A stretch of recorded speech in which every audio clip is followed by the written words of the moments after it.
ভাগাভাগি না করি যে জিম্বাবুয়ে বা অস্ট্রেলিয়া, সাউথ আফ্রিকা এরকম ভাগাভাগি না করি, প্রত্যেকটা এক একটা যেন ইন্টারন্যাশনাল ম্যাচ হিসেবে আমরা চিন্তা করি।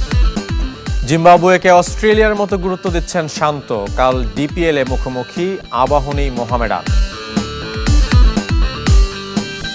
যারা গত 17 বছর স্বৈরাচারের সাথে ছিল তাদের বিচার অবশ্যই বাংলাদেশের মাটিতে হবে ইনশাআল্লাহ। প্রতারক ও স্বৈরাচারের দোসর সাকিবের শাস্তি চান আমিনুল। বিএসপি এর বর্ষসেরা মেহেদী মিরাজ।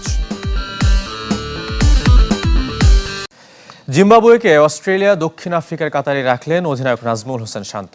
টেস্ট সিরিজের জন্য কোনো প্রস্তুতি ম্যাচ না খেলার সুযোগ পাবে না টাইগাররা, তবে মানসিকভাবে তৈরি থাকাটাকেই গুরুত্ব দিচ্ছেন বাংলাদেশ ক্যাপ্টেন। রিশাদ লিটনদের মতো বাকিরাও বিদেশি ফ্র্যাঞ্চাইজি লিগ খেললে দেশের ক্রিকেটে ভালো কিছু হবে বলে বিশ্বাস নাজমুল শান্তর। পচা শামুকে পা কাটার নজির বাংলাদেশের অনেক আছে। সাদা বলের ক্রিকেটে কানাডা, নেদারল্যান্ডসের মতো দলের কাছে যেমন হেরেছে টাইগাররা, তেমনি লঙ্গার ভার্সনে নবীন আফগানদের কাছে ঘরের মাঠে অপদস্থ হতে হয়েছে। তাই প্রতিপক্ষ কাগজে কলমে যতই দুর্বল হোক, বাংলাদেশ বেশ সিরিয়াস। নাজমুল শান্তর কাছে অস্ট্রেলিয়া, দক্ষিণ আফ্রিকা আর জিম্বাবুয়ের মধ্যে কোনো তফাৎ নেই। কোনো দলই ছোট না, আমি বারবারই বলতেছি, এবং প্লেয়াররা এই জিনিসটা চিন্তাও করছে না। আমি আশা করব যে সাধারণ মানুষ বা মিডিয়ার যারা আছে তারা ওইভাবে দেখছে না যে ছোট দল বা বড় দল। এরকম ভাগাভাগি না করি যে জিম্বাবুয়ে বা অস্ট্রেলিয়া, সাউথ আফ্রিকা এরকম ভাগাভাগি না করি, প্রত্যেকটা এক একটা যেন ইন্টারন্যাশনাল ম্যাচ হিসেবে আমরা চিন্তা করি। তবে লাল বলের প্রস্তুতিটা কি ঠিকঠাক মতো হবে এবার? 11 এপ্রিল থেকে ক্যাম্প শুরু হবার কথা থাকলেও ঢাকা ডার্বির জন্য 2 দিন পিছিয়ে গেছে। সিলেট টেস্টের আগে কোনো প্রস্তুতি ম্যাচ খেলারও সুযোগ পাবে না টিম টাইগার। অধিনায়ক নাজমুল শান্তর কাছে অবশ্য মানসিকভাবে তৈরি থাকাটাই গুরুত্বপূর্ণ। আমার মনে হয় যে চ্যালেঞ্জটা অবশ্যই যেরকম একটা বড় দলের সাথে খেলার সময় যে চিন্তাভাবনা থাকে বা প্রেশার থাকে, সেম প্রেশারটাই থাকবে। ইম্পর্টেন্ট হলো কিভাবে আমরা এই ম্যাচটা ভালোভাবে প্রিপেয়ার হয়ে গেমটা শুরু করতে পারি। আমি আশা করব যে যখন আমরা সিলেটে পৌঁছাবো তারপরে প্রিপারেশনের যতটুকু সময় আছে, আই থিঙ্ক এনাফ হবে প্লেয়ারদের জন্য। লিটন, রিশাদ, নাহিদ রানাদের নিয়ে রোমাঞ্চিত নাজমুল শান্ত। পিএসএল এর মতো বিদেশি ফ্র্যাঞ্চাইজি লিগে খেলতে পারলে এসব ক্রিকেটারদের পাশাপাশি দলের জন্য ইতিবাচক হবে বলে মনে করেন তিনি। আমি অনেস্টলি আমি খুবই এক্সাইটেড, তারা ওখানে যাবে, খেলবে এবং ভালো করবে। আমি চাই যে এই ধরনের অপরচুনিটিগুলো বিসিবি সবসময় করে দিক। অবশ্যই দেশের খেলার প্রায়োরিটিটা ইম্পর্টেন্ট, বাট যদি ওই ধরনের আমাদের সুযোগ থাকে তাহলে আমি আশা করব যে সামনের দিকে আরও অনেক প্লেয়ার আমাদের দেশের বাইরে ফ্র্যাঞ্চাইজি লিগ খেলতে যাবে। এবার ঢাকা প্রিমিয়ার লিগের খবর। কাল শুরু শেষ রাউন্ড, মুখোমুখি 2 শীর্ষ ক্লাব আবাহনী মোহামেডান। ঢাকা ডার্বি জিতে আকাশী নীলদের টপকে শীর্ষে ওঠার সুযোগ সাদা কালোদের। সকাল 9টায় মিরপুরে হবে খেলা। জিম্বাবুয়ের বিপক্ষে সিরিজ থাকায় এই ম্যাচ খেলেই সিলেটের ক্যাম্পে যোগ দেবেন জাতীয় দলের টেস্ট ক্রিকেটাররা। এছাড়াও বিকেএসপিতে সুপার 6-এর শেষ আশা বাঁচিয়ে রাখতে নামবে প্রাইম ব্যাংক। 10 পয়েন্ট নিয়ে 7 নম্বরের দলটি। গুলশান ক্লাবের সাথে জিতলে অগ্রণী ব্যাংকের সমান 12 পয়েন্ট হবে ব্যাংক দলটির। একই সময় রূপগঞ্জ টাইগার্সের মুখোমুখি হবে টেবিলের তলানির ক্লাব শাইনপুকুর। আসলে এটা সেরা ঘটনা বলবো না, আমার মনে হয় যে ম্যাচটা ভালোভাবে হয়, প্রতি বছরই কম্পিটিটিভ খেলা হয় আমার যতটুকু মনে পড়ে। 4 বছর পেরিয়ে গেছে, এখনও আলোচনায় সাকিব আল হাসানের লাথিকাণ্ড। আবাহনী মোহামেডান ম্যাচ মানেই বাড়তি উত্তাপ, যা ছড়িয়ে পড়ে ক্রিকেটার থেকে সমর্থক পর্যন্ত। ক্রিকেটের প্রাণ দর্শক, অথচ গেল কয়েক বছর ধরে গ্যালারি থাকে প্রায় শূন্য।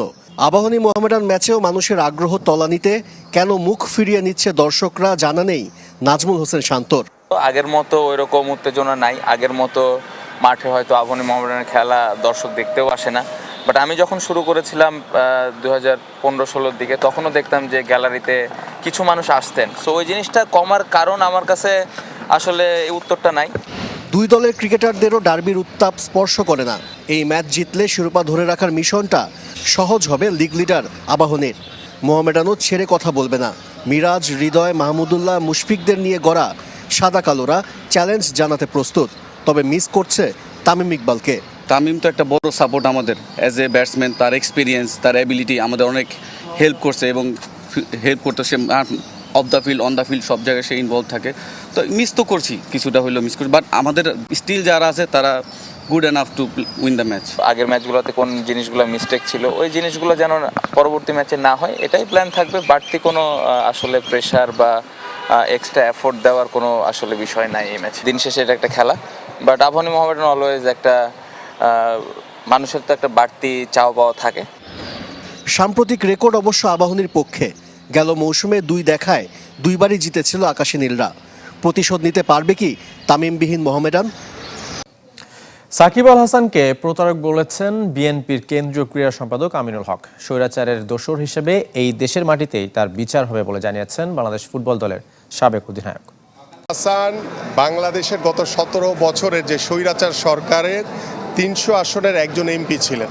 তিনি তার নিজের সুবিধা নেওয়ার জন্য জাতির সাথে তিনি প্রতারণা করে তিনি এই অবৈধ সংসদে একজন সংসদ সদস্য হয়েছেন। এই ধরনের একজন খেলোয়াড়কে বাংলাদেশের মাটিতে নিয়ে আসবে কি আসবে না সেটা রাষ্ট্রীয় সিদ্ধান্ত, সেটার ভিতরে আমার না। বাট আমার কোশ্চেন হচ্ছে, যারা গত 17 বছর স্বৈরাচারের সাথে ছিল তাদের বিচার অবশ্যই বাংলাদেশের মাটিতে হবে ইনশাল্লাহ। হামজা চৌধুরীর পর এবার বাংলাদেশের হয়ে খেলতে রাজি কানাডা জাতীয় দলে খেলা সামিত সোম।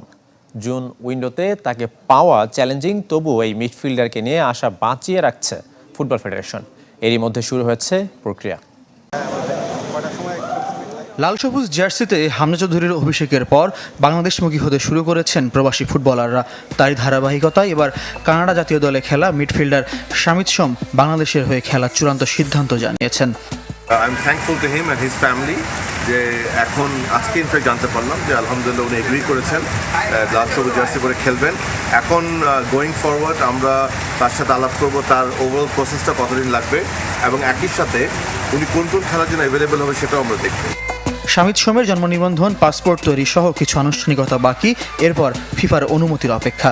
সামিত কানাডার হয়ে 2টি ম্যাচ খেলায় প্রক্রিয়া সময় সাপেক্ষ হতে পারে। সেক্ষেত্রে 10 জুন ম্যাচ সামনে রেখে তাকে নিশ্চিত করা চ্যালেঞ্জিং, যদিও বাফুফে চেষ্টা করে যাচ্ছে।